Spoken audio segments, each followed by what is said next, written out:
Hello all, welcome back. Bathukamma వచ్చేసింది. ఈరోజు వీడియోలో మనం బతుకమ్మని ఎలా చేసుకోవాలో చూద్దాం.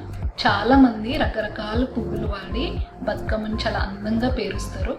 కొత్తగా ట్రై చేసే వాళ్ళు బతుకమ్మని చేయడం చాలా కష్టం అనుకుంటారు. ఫస్ట్ టైం ఎవరికైనా కష్టమే, చేస్తూ పోతే ఈజీగా చేసేయచ్చు. నేను ఈ వీడియోలో బతుకమ్మని ఎలా చేయాలో చూపిస్తాను. అది చూసి మీరు కూడా ఈజీగా ట్రై చేయొచ్చు.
చూసారు కదా, బతుకమ్మ రెడీ అయిపోయింది. మనం ముందుగా కార్డ్బోర్డ్కి థ్రెడ్ కట్టుకున్నాం కదా, దాన్ని ఇలా అపోజిట్ సైడ్స్ ఇలా అండ్ ఇలా గట్టిగా కట్టేసుకొని గట్టిగా ఒక 2 ముళ్ళు వేసుకుంటే ఇంకా మన బతుకమ్మ స్టేబుల్గా ఉంటుంది. ఫ్లవర్స్ కూడా ఎటు పడిపోవు. నేను బతుకమ్మ పేర్చేటప్పుడే చాలా గట్టిగా పేర్చాను కాబట్టి ఫ్లవర్స్ ఎటు పడిపోవు.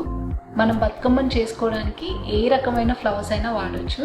ఎక్కువ వెరైటీస్ ఆఫ్ ఫ్లవర్స్ వాడితే మనం ఎక్కువ లేయర్స్ పెట్టుకోవచ్చు. బతుకమ్మ కూడా చాలా అందంగా కనిపిస్తుంది. నాకు ఇక్కడ ఎక్కువ వెరైటీస్ ఆఫ్ ఫ్లవర్స్ ఏమీ దొరకలేదు. సో దొరికినంతలో నేను ఇలా బతుకమ్మను చేశాను. బతుకమ్మను చేసుకోవడం అంత కష్టమేమి కాదు. ఈ వీడియోలో మీకు బతుకమ్మను ఎలా చేసుకోవాలో నేను క్లియర్గా చూపించాను అని అనుకుంటున్నాను.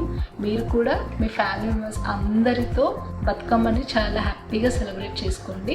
అందరికీ happy Bathukamma. If you like this video, please don't forget to like, share and subscribe. Thanks for watching.